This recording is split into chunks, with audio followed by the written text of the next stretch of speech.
Bonjour, et bienvenue sur notre chaîne. Dans cette vidéo, nous allons parler de l'entorse de cheville et le protocole grec. Nous allons voir ensemble, comment agir efficacement, pour guérir plus vite et sans séquelles. Tout d'abord, qu'est-ce que l'entorse de cheville? L'entorse de la cheville est un traumatisme très fréquent qui concerne environ 6000 personnes par jour et représente 15% des traumatismes sportifs, tous sports confondus. Dans leur grande majorité, les entorses touchent le ligament externe de la cheville et sont bénignes. Les traitements sont très simples, il faut les mettre en place dès l'accident afin de se remettre au plus vite. Une entorse correspond à un étirement des ligaments. Les ligaments sont des bandes de tissu conjonctif inextensibles qui relient deux os pour former une articulation. Ils ont un rôle de maintien de l'articulation dans ses mouvements. Ils vont, de ce fait, empêcher la luxation.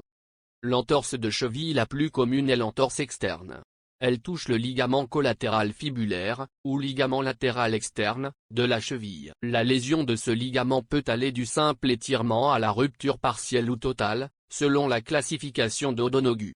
Entorse bénigne, élongation du faisceau antérieur. Entorse moyenne, rupture partielle du faisceau antérieur. Entorse grave, rupture totale du faisceau antérieur voire des faisceaux moyens et postérieurs. Les signes d'une entorse bénigne sont douleur sur la face externe de la cheville, présence d'un gonflement situé en avant de la malléole, on l'appelle œdème en œuf de pigeon, bas.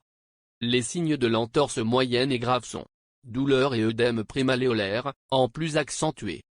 Apparition d'un hématome, c'est le signe que le ligament a été lésé.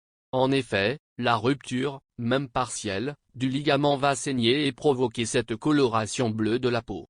Un éventuel bruit de craquement. Dans le cas d'une entorse grave, les symptômes sont beaucoup plus marqués, notamment l'hématome. Le protocole grec. Glace. Mettre une poche de glace sur la face externe de cheville. Pendant 15 minutes pas plus, 4 à 5 fois par jour.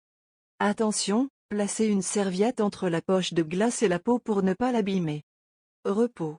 Soulager l'appui par l'utilisation de béquilles. Élévation. Surélever le pied le plus souvent possible. Surélever l'extrémité du lit de 10 cm en mettant des vieux vêtements sous le matelas par exemple. Compression. Porter des bas de contention, bandes ou chaussettes compressives. Jour et nuit. L'élévation, la compression et l'application de glace permettent d'éviter le gonflement lié à l'œdème ou l'hématome. De plus, la glace permet de saouler les récepteurs à la douleur afin de diminuer les sensations douloureuses. Ce qu'il faut retenir. Les parties glace, élévation et compression sont à pratiquer dès qu'une douleur et un œdème sont présents. Merci de nous encourager par like et abonner à notre chaîne.